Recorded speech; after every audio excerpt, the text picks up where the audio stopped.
Friday, July 24th, and you're watching the Hammer Daily here on the Hammer Betting Network, presented by our good friends over at FanDuel. I'm your host today, Jay Scooper, alongside my producer for the next hour and a bit, Mike Bennett, working his way behind the boards. And we got a great show for you today. Cannot wait to dive into things. We got tons of action coming up this weekend.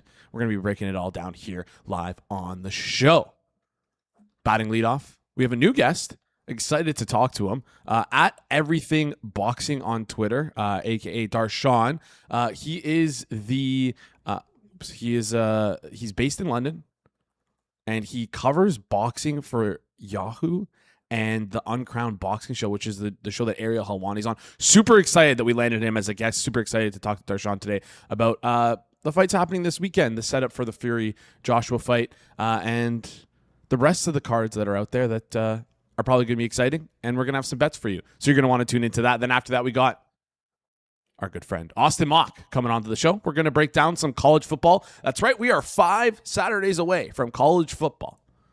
After next Saturday, we're going to be a month away. And my gosh, am I ever ready to go? But I feel like we're not prepared. We got to get him on the show. We got to get prepared. A lot's been happening. A lot to talk about, including, my goodness, what the heck was that Lane Kiffin media day? Every time he opens his mouth, Lane Kiffin says something even crazier and crazier. So we're going to talk about all that and more, covering college football with our good friend Austin Mock. Then to close out the show, got a little bit of a fun surprise for you. We're going to talk some WNBA action. We're going to see if we can get we can play a game called Phone a Friend here. We'll see if we can get that happening towards the end of the show. Let's dive into the show today. Do us a favor, smash the like button. Goes a long way. If you're new to the channel as well, hit that subscribe button. And oh my goodness, right before we go to air, almost 20 minutes before we go to air, LeBron James is a Philadelphia 76er. My goodness, my gracious me. What an absolute crazy turn of events here. It's true. This LeBron camp is absolutely airtight. No leaks, nothing coming out. We saw all throughout this offseason bouncing back and forth. Is it going to be Miami? Is it going to be Cleveland? There was like a tiny little leak. Oh, LeBron might put his kid in a school in Philadelphia. Oh, but nobody believed that. The markets were all over the place. It's finally settled. He's finally here. He's going to be joining the Philadelphia 76ers. And instantly, we saw the Sixers price shoot up around 10-1 right now. It's shot up all off season. It was around 13-1 before this, 15-ish to 1 before this to win the NBA, but it's just been shooting up and up and up. And I wonder how far it is going to go. I cannot wait to see what happens with the 76ers team. Pretty interesting stuff here with LeBron's decision. Miami and Cleveland felt like retirement spots, a place to sort of sail off into the sunset. But he signs a 2-year deal, $8 million with this 76ers team. And you have to think he's ring chasing. Why he went to the Sixers to ring chase, I don't know. But is it ethical ring chasing? Do they even have a shot? Curious to hear your thoughts in the comment section down below. Excited to get into today's show. Before we do that, though, quickly, see you guys in the chat. Shout out TQ. Shout out Amber. Shout out eColt. Shout out all you guys. Keep doing you. Before we get into that, I want to give a quick shout out to our good friends over at FanDuel.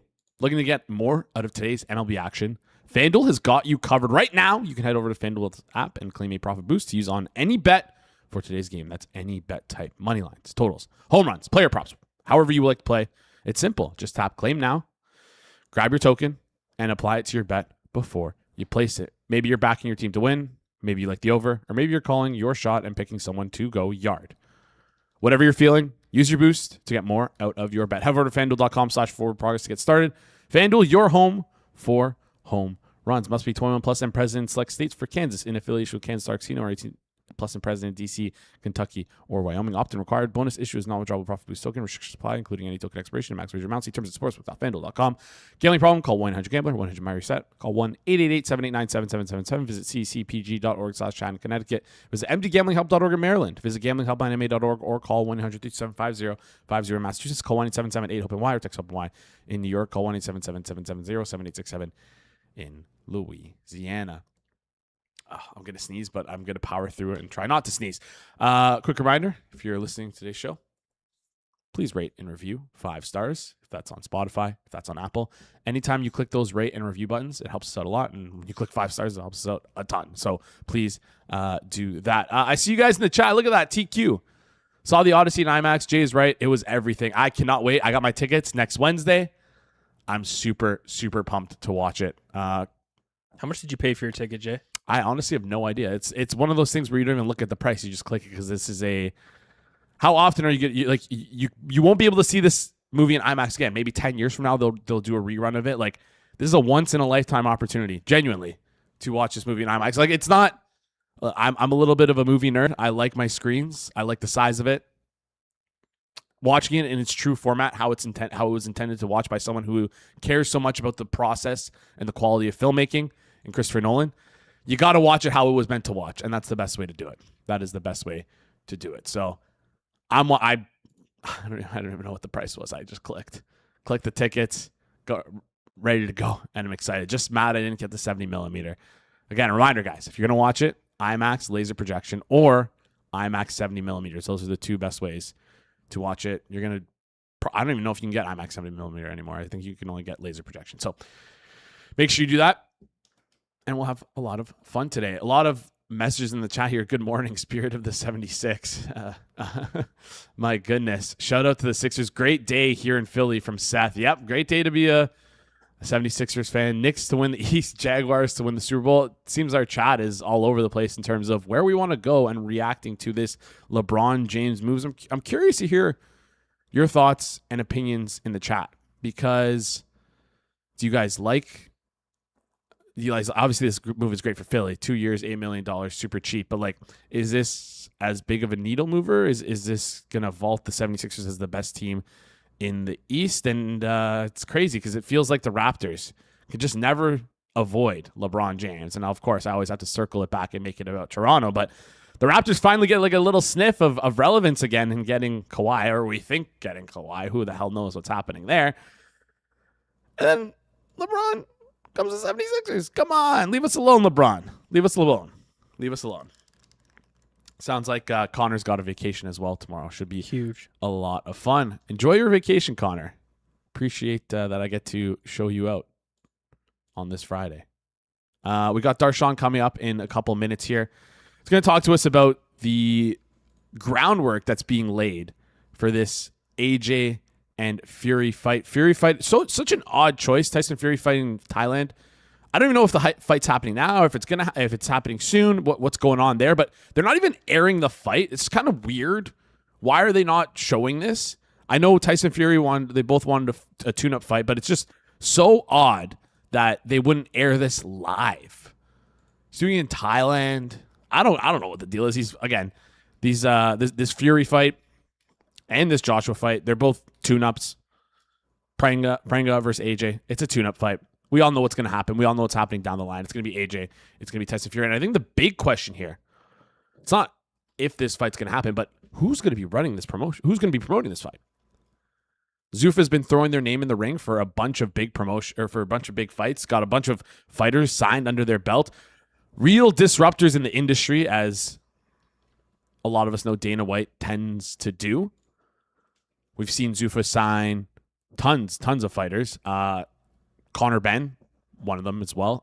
One fight deal, made around $15 million is the number we saw floating around out there. I don't know how much we can believe that, but rumor has it was 8 figures. A lot of people in the boxing world, a lot of the boxing purists, don't really like Zuffa, don't really like Dana White getting his nose involved in boxing.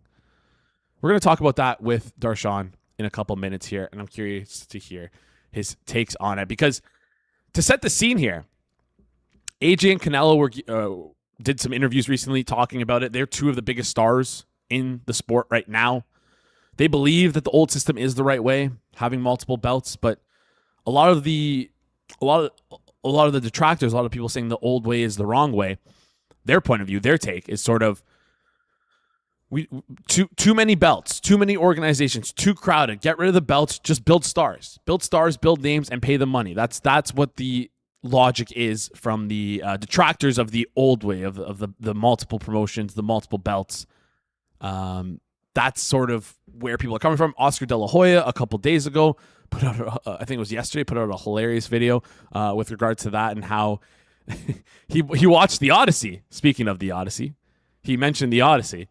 He said Zuffa's a Trojan horse trying to lie to fighters, saying that they'll pay them and then eventually pay them less. Again, I think Dana White as a promoter is incredible at what he does. He's built the UFC, I don't want to say single-handedly, but he did a lot to build this UFC.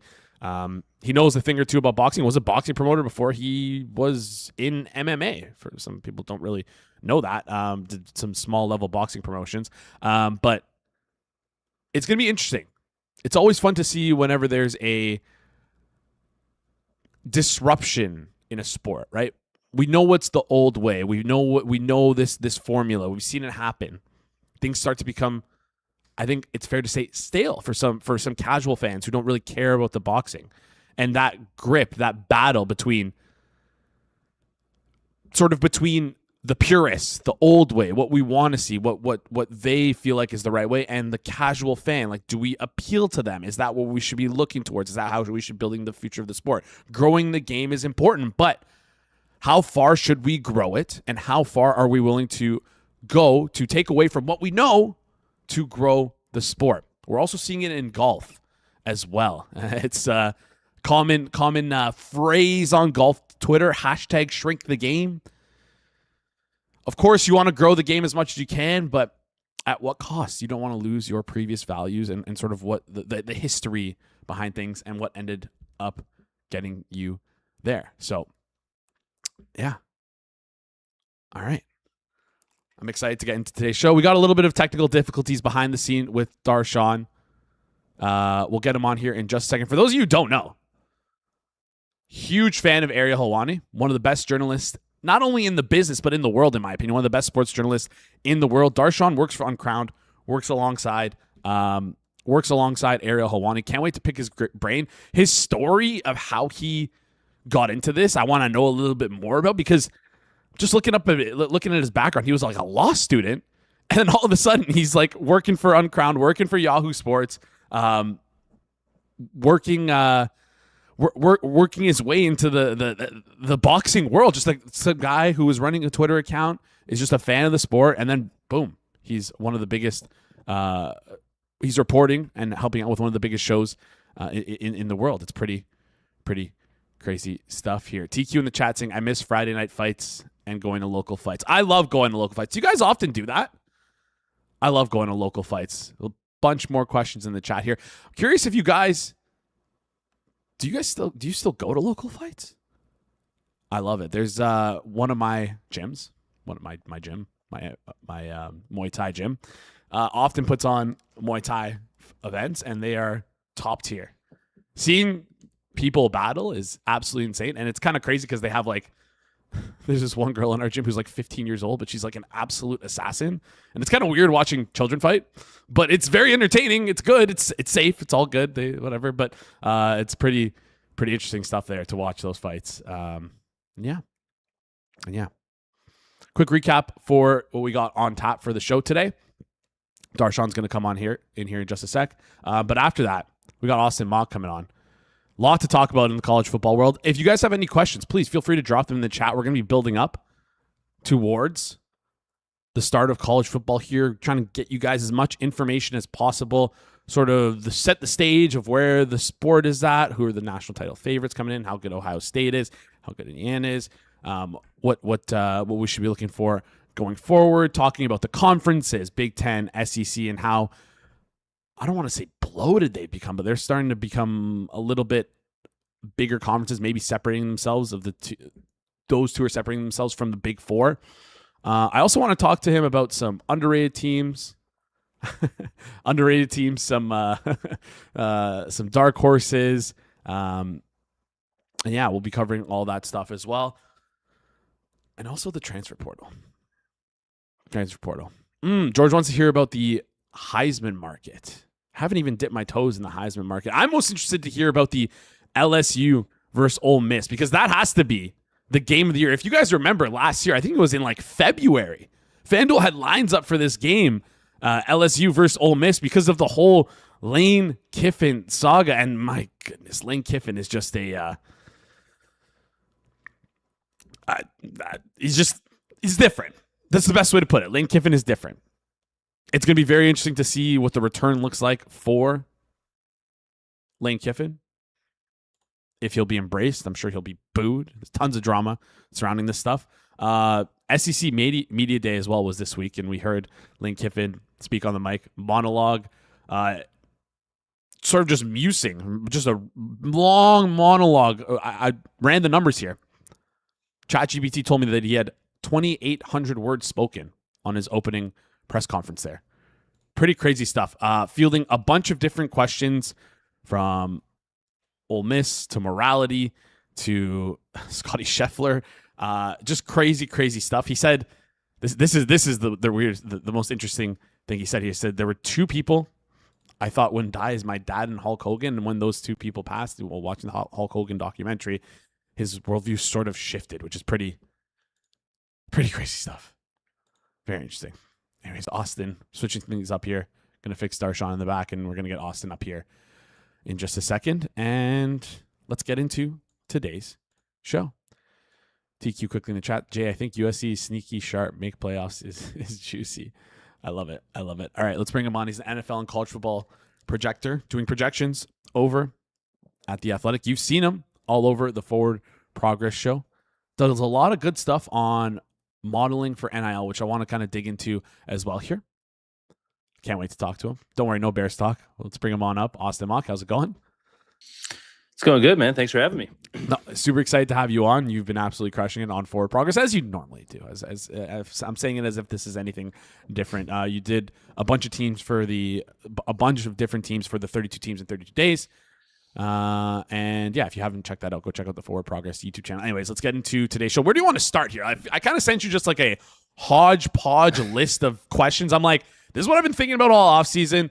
We're not going to get to all this stuff. Let's just talk about all this stuff. So, I think the best place to start is maybe just state of the sport. We're 1 month out. What are some of the biggest storylines hanging over your head right now, or in your head right now, hanging over this sport? Get specific here. What's on your mind? A month away, a month and a bit away, heading into the college football season. Yeah, I mean, I'll stay away from the everlasting litigation issues that college football is happening. We had some Texas news with trying to get an offensive lineman who tried to make a run at the NFL, and he's trying to come back. But I think the biggest thing for me, and this is kind of my theme, I think, since the 12-team playoff has started, is just the overwhelming, in my opinion, that with the transfer portal and everything, these teams are just like, there's no one that's like head and shoulders clear anymore. And there's not like an upper tier of the sport. So like when you go down the list of, title favorites, like there are legitimately, 8 teams that I think are like, for sure, you feel like are pretty confident that they're going to be in the title race, and then there's probably another 3, 4, 5. If things break right, they can get into it too. So I just love the wide open nature of it. Mm-hmm. Hopefully they can clean up the litigation and everything and not have that distract us. But I just love the fact that we're just going in, and it feels so wide open, which like it gives more of an NFL feel that it's not just 3 or 4 teams that can win the national title. Yeah, and again, people, when they introduced the 12-team playoff, weren't really happy about it. They're going to be expanding a little bit more as well. People aren't gonna like that. People are gonna hate it. But again, like you said, with the new nature of college football, it's making things more open, which for casual fans I think is more enjoyable. For people talking about guys, Indiana just won a national title. I know they're why are we mad about the state of the sport now? Like the litigation I can get, but like in terms of more teams being involved, and like Miami just squeaked in last year, made it to the national title game. I am pro expansion to some point, but I'm okay with at least one more expansion. Yeah, I'll tell you exactly who's mad about this expansion stuff and the top end teams not winning. It's the Alabama fans, it's the Notre Dame fans, it's the Ohio State fans, the Michigan fans, the guys who are all the ones who are always eating for decades, and then now that things get a little bit they get pushed out of their throne as the top end of the sport, and they get a little bit more. A little angry about it. I feel like you can relate to that as a Penn State fan. Sorry. Yeah. I mean, it's just the like I think it's also great because we're switching from like I would say like the Saban, Urban Meyer, Dabo Sweeney era of like the late 2010s, where it was like literally 4 teams could win the national title, and like we don't live in that world anymore. Like there's no one that good. So I think expanding, just like every other sport does, by the way, like it's not like these other playoff systems are shrunk down to 1, 2, 4 teams. So I'm for sure on board with the expansion. All right, let's talk about the portal then, because I feel like that ties in the best with the expansion. Just give me a quick landscape of things. Give me a shout on a team that really improved with the portal. Maybe the top 3 teams that have improved through the portal, and 3 teams that were really hurt by the portal, and how that's affecting futures. Yeah, so I don't want to like it sounds weird to say it, but like the Indiana, I thought did a really good job in the portal.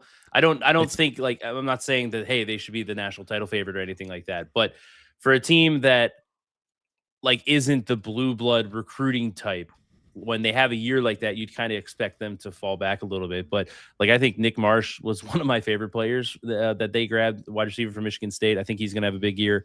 Like Texas Tech is another winner in the portal. They always do well. So we've seen a lot of that, and like I think Notre Dame was one that did well in the portal.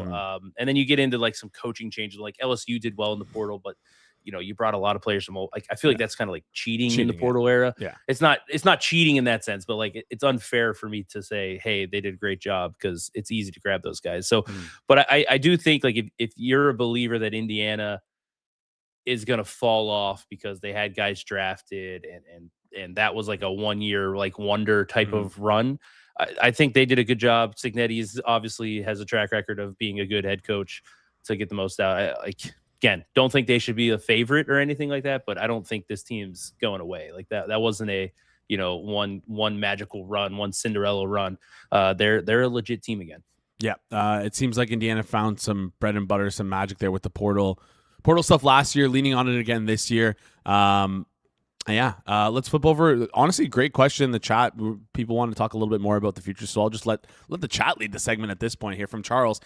Charles wants Austin to poke some holes in each of the natty contenders and USC for fun. So we'll go with Ohio State, Notre Dame, Texas, Oregon.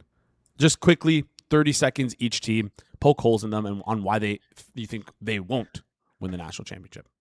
Yeah, so I think the easy answer I'll kind of combine Ohio State and Texas is that their schedules are very difficult. And I don't know, and this is kind of another storyline for me is like, I don't know where like the schedule, are we going to shift to like more schedules or harder schedules getting more benefit from the committee? Or is it strictly like, if you're 9-3, you're kind of out? And I think that kind of hurts Texas more. I think their schedule is a little bit more difficult than Ohio State's. And I don't know if they're as good as Ohio State. But those teams, like 9-3 is like a pretty good year for them. Does that get them to a national title? So I don't think they're set. I have my concerns about Julian Sayin. Texas, I have my concerns about Sark. I think he might be a little bit on the hot seat. Those are my big issues with them. Oregon, I think Will Stein was a pretty big loss for them. I don't love their offense coordinator replacement. And that's like losing both coordinators. I know they get Dante Moore back, but like when you lose both coordinators, the continuity is so big now. They have a ton of talent on the defensive line. I think their offensive line is going to be good again. But there's a lot of turnover there. So that's just always a worry for me if things just don't click right away. You lose a game early, think you're battling uphill. And then for Notre Dame, it's tough because the schedule is so easy that like even at 11-1, they're probably in. 10-2 just seems so difficult for them because the schedule is so nice. But like, is there a world where they go 10-2 and are not ranked in the top 12? It seems unlikely. Again, it's that schedule conversation. But without the running game that they had with Jeremiah Love and Jadarian Price last year, can CJ Carr against lighter boxes, can he perform? Like that's my concern. He's one of the Heisman favorites. He didn't face a lot of like too high coverages last year. How's that passing offense going to look when they don't have that incredible 1-2 punch in the run game? Yeah, no, great stuff there. And last one, USC poke holes. I mean, just in general, lost the defense coordinator. Is that a downgrade? Yeah, I think it is. Okay. Why am I forgetting who they got? What's his name? TCU coach, right? gosh, why am I forgetting his name? Anyway, he was the 2010 like brains of the operation, Gary Patterson. Like he was that like if this was 2010, you'd be really excited about him as a defense coordinator. I don't know about 2026 if I'm excited. I do think the offense, it's Lincoln Riley. The offense will be good. It's just again like 7-5 and 8-4 is totally possible because the schedule is not exactly easy. UCLA is getting better. They have to play Indiana, Ohio State, Penn. They have to travel to Penn State. They have Oregon, Washington. Not an easy schedule. Just don't think they're well-rounded enough. Definitely on the defensive side of the ball to make a run. So 10, like I have them at like 7.5 wins. 10-2 is going to be hard to get to. I don't think their schedule gets them in at 9-3. All right. In the chat, we got another question here talking about Penn State, saying that they can realistically go 10-2. But the question is if they can make the playoffs with a 10-2 record based on their schedule, maybe a slightly easier schedule for them, which again, like we talked about, might hurt them. Depends on how on the secret sauce that the committee puts together behind the scenes. Any opinion there on Penn State, their road to the playoffs, so they have a chance to make it?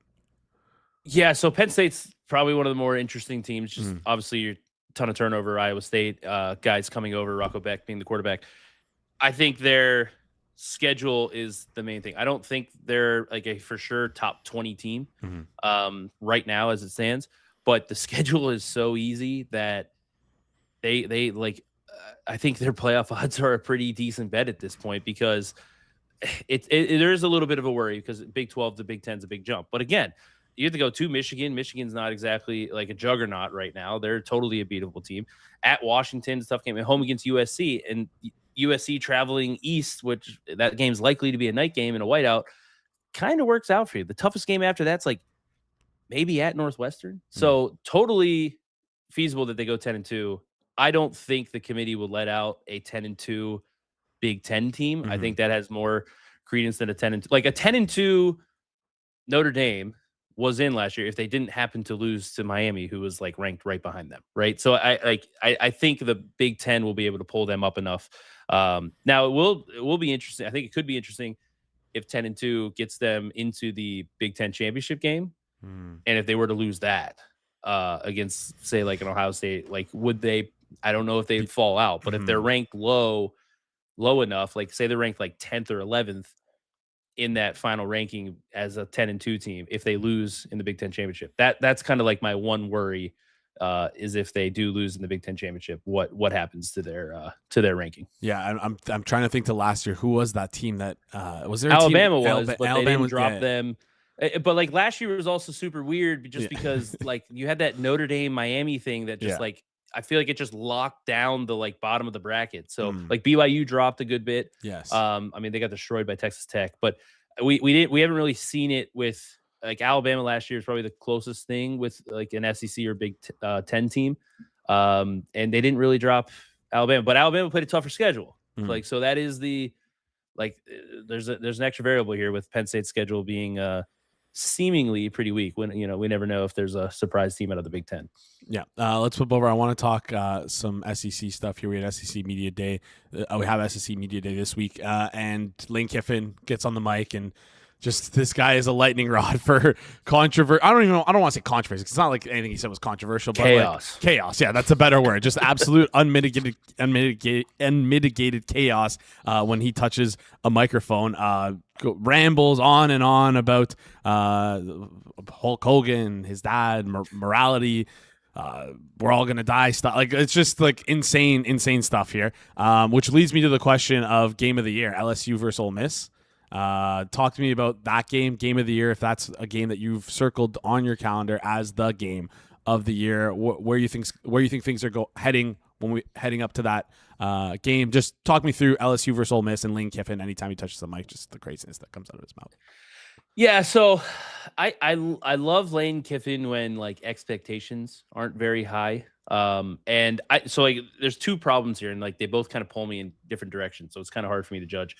They have high expectations because now it's LSU. You always have high expectations, and now like Lane Kiffin's like he's off of social media, even though he did do like a little bit of craziness at SEC Media Days, and he's like downplaying the expectations this year. So like, I don't know if that's a sign of like, does he know that the team isn't where it needs to be yet? Or is it like, I feel like he's also kind of like changing his personality a little bit. Like what made him great post Alabama here with at FAU and Ole Miss. So like I just it's weird to me. Like I'd rather him be the same old Lane because I kind of know what that looks like. So but yeah, in terms of like I don't know if it's hard for me to say it's game of the year just because of the teams. I don't think Ole Miss and LSU are like two for sure top 10 teams or anything like that. But in terms of like hype and what Ole Miss's stadium is going to be like, that should be pretty fun. It's week 3 game too, so we get that early in the year.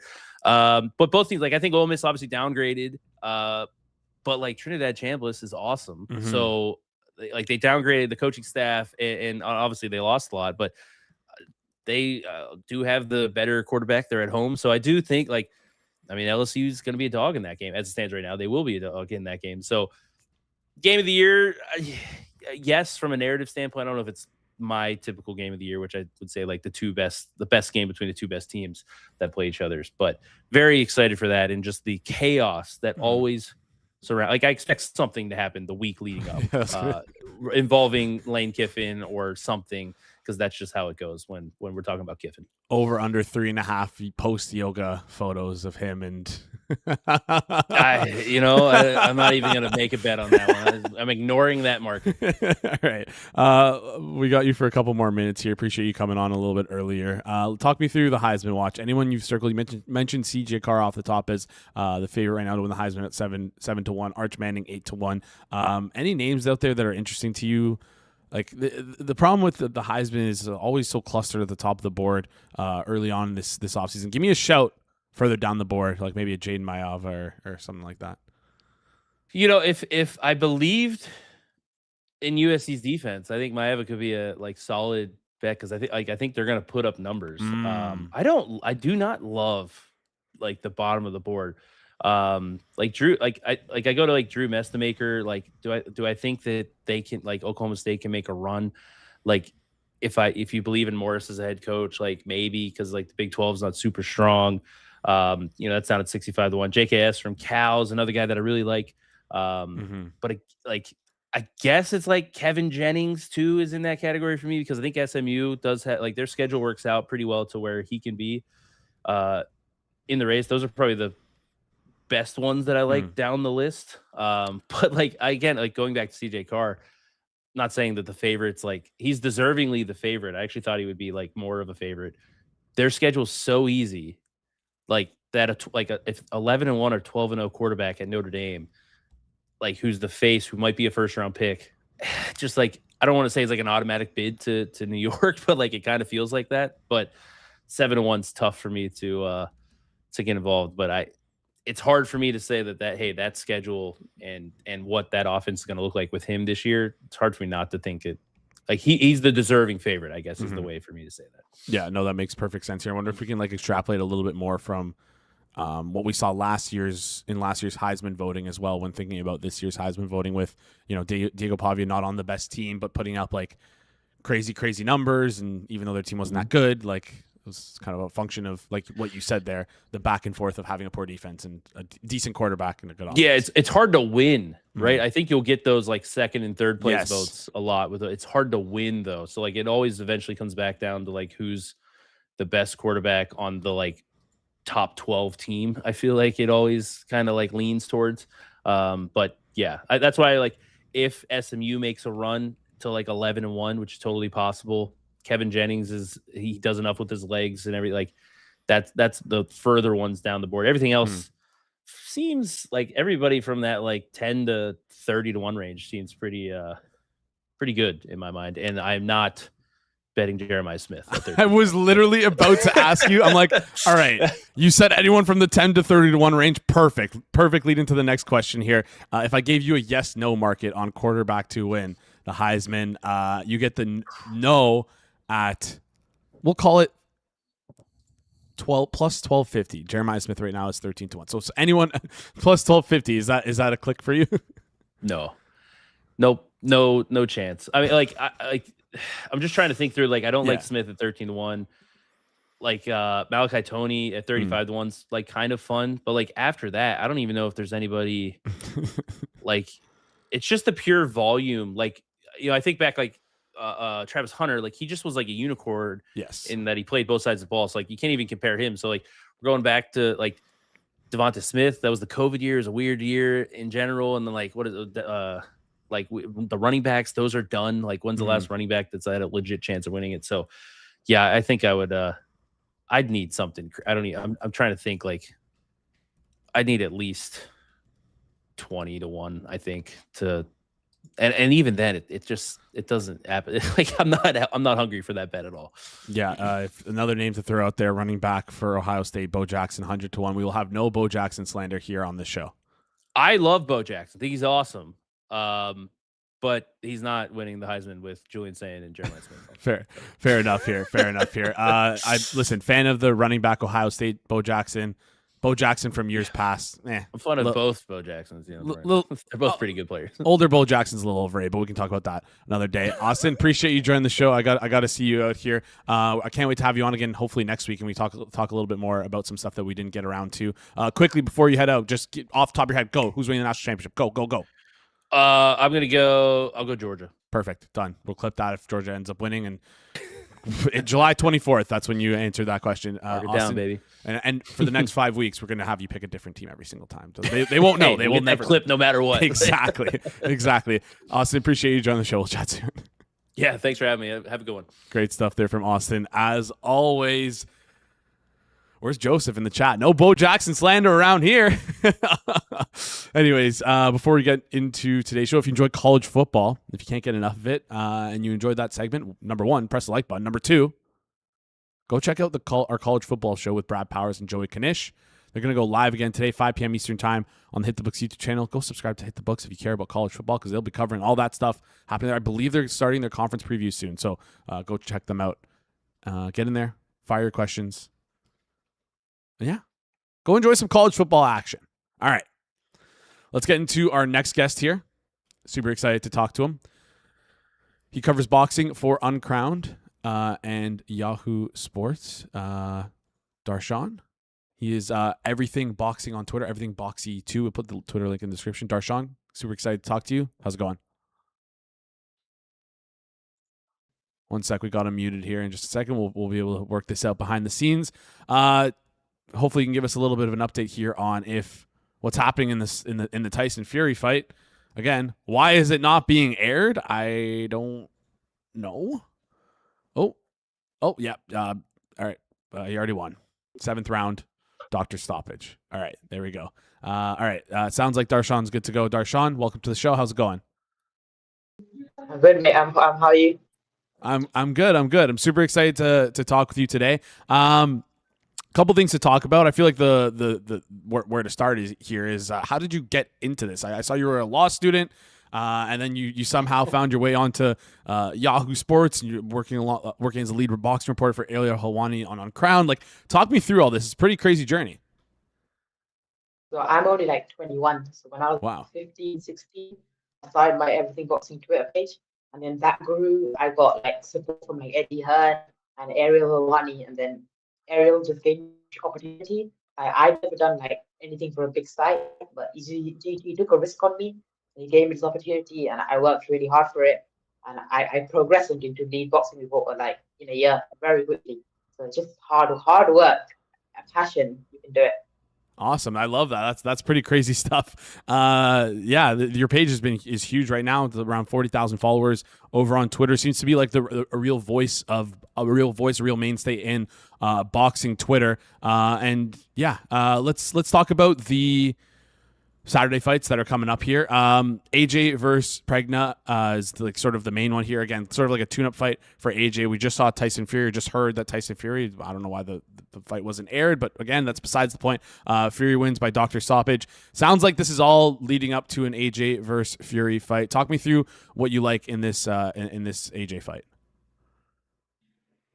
I've seen a bit of Prenga. I don't particularly rate him. This is like nothing more than a tune-up. Like, I don't think this will go more than 3 or 4 rounds. But AJ has only fought once in the last 2 years, and that was against Jake Paul. So you can't take much from that. Obviously, the tragic car accident that happened 6 or 7 months ago, he definitely deserves a tune-up for going into the Fury fight. And one thing is Prenga is definitely better than the guy Fury fought a few minutes ago. He fought someone that's 46 years old. He's lost 7 out, he's lost 10 fights. So they're both nothing fights, but it's definitely a better opponent than who Fury's fought. But I don't think we'll learn much from this fight. I think AJ will just go through the motion, get him out of there.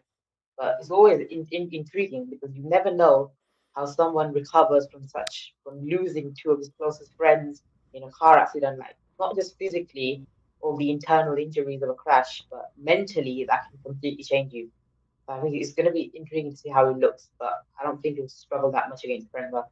Yeah, should be a sort of walk in the park here for him. But again, no odds even listed on FanDuel. I wonder if we'll get odds closer to the fight. But elsewhere, he's like minus 5,000, minus 2,000. Like it's pretty heavy favorite heading into this fight. So let's skip on. Let's move on. Let's talk about the more interesting fights that are happening on Saturday, because there's a couple ones that you want to touch on here. Spence versus Zoo. Spence right now minus 136 according to FanDuel here. You mentioned on Twitter that you like a side here, so talk us through who you like and why. So there's a lot of unknowns in this fight. Spence hasn't fought in 3 years. He changed trainers and he's moving up 2 weight classes. So that's negative. Like you don't want to hear any of that. But then you go into Zoo. Since he lost the first fight to Pandora, he's got knocked out twice more. He's not looked that good. He's been all over with trainers. But this is a fight with 4 unknowns. You just don't know what's going to happen here. If I had to pick a side, like you have to side with Spence because, in my opinion, the best version of Spence definitely beat the best version of Zoo. But we just don't know what version of Spence is going to turn up. At 36 years old, it's a fight that is really hard to pick. But you'd have to lean towards Spence because he's much more skilled. He's a much better fighter, but you just don't know what was going to turn up. It's always an intriguing fight. Yeah, no, should be a fun one here. Spence right now minus 136 on the money line. Sounds like it's where you're leaning for this one. Spence after the 2-year, was it two-ish year layoff, 3-year layoff now. It'll be interesting to see. Yeah, it'll be interesting to see how he comes back and how he can perform on the Sydney card here, airing on Prime Video. Last fight I wanted to touch on specifically. You mentioned it as the most interesting fight of the weekend. I think that's the one that you're looking at right now. That's the one that you have circled. It's Stephen Fulton versus Liam Wilson. Stephen Fulton minus 270 favorite here. Wilson plus 220. Talk to me a little bit about why you're looking forward to this fight and what you like here. So I like the underdog because Stephen Fulton, he asked for this fight to be changed up in weight in the last few days. He's coming off a loss that he really wasn't competitive in at all. And I think his career is a bit all over the place. But I think Liam Wilson got him at the perfect opportunity. He got him at the right time. I think he's gonna cause the upset here because he's a bigger man. He's a good puncher. He's got home advantage. So I like Liam Wilson in this matchup. Yeah, leaning towards Wilson this one. Wilson plus 220 on the money line. How do you see this one ending? Do you see it ending in a knockout? Is this going to points? Talk me through this. I think Wilson is a good puncher, so he might be able to stop him late. We've seen Fulton being stopped before, and this is a much higher jump in weight. I think Wilson stoppage, there's a real chance in the late rounds, but if not, points. All right, good stuff there. Before you head out, just one more question here. Any opinion on any other fights for the rest of the weekend here? Any fights on the undercard that you have that you circled that you like? Any shouts for bets you like? On the AJ undercard, you've got Josh Kelly against Kim Agyako. That's like a real 50-50 toss-up for the world title. That's super welterweight, and the winner of that fight is probably going to fight Jaron Woods next, which is that's a huge name. That's a huge fight. So I think that's a fight to look forward to. On the Australia card in Spence, you've got this really talented fighter called Callum Peters, who's an Olympian, big knockout artist, heavily hyped. Watch out for him. All right, yeah, we'll be watching out for both those guys as we head into the weekend, both Peters and Kelly. All right, Darshan, appreciate you joining the show here. You can go follow him on Twitter at everythingboxi, BOXI2. That's the Twitter handle, but just search everything boxing and he'll pop up. Darshan, appreciate you joining the show. We'll chat soon. Thank you. Bye. Great stuff there from Darshan, as always. Couple little bets for you freaks in the chat. I know you guys wanted to. Amber mentioned want to tail a little bit of boxing, and yeah, hopefully you guys got some good information out of that as well. We're taking Liam Wilson as the underdog and Errol Spence at minus 136. Liam Wilson plus 220. Errol Spence Jr. minus 136. All right. 12:45. Should we end the show early? No. I wanted you guys to stick around to the very end because we got a little special surprise happening. Got a good friend of the show. I asked her before we jumped on here. I said, Amber, I want to talk WNBA, but no one's coming on. We got the All-Star game this weekend. We got the 3-point contest, All-Star game MVP. There's stuff that we can bet on here, but we don't have a guest for it. I said, do you want to come on? Talk to the people in the chat. She agreed to it. We'll call her right now and see if she's ready to go. And we'll get some All-Star game punts and All-Star game information from her. All right. Let's LFG. Let's freaking go.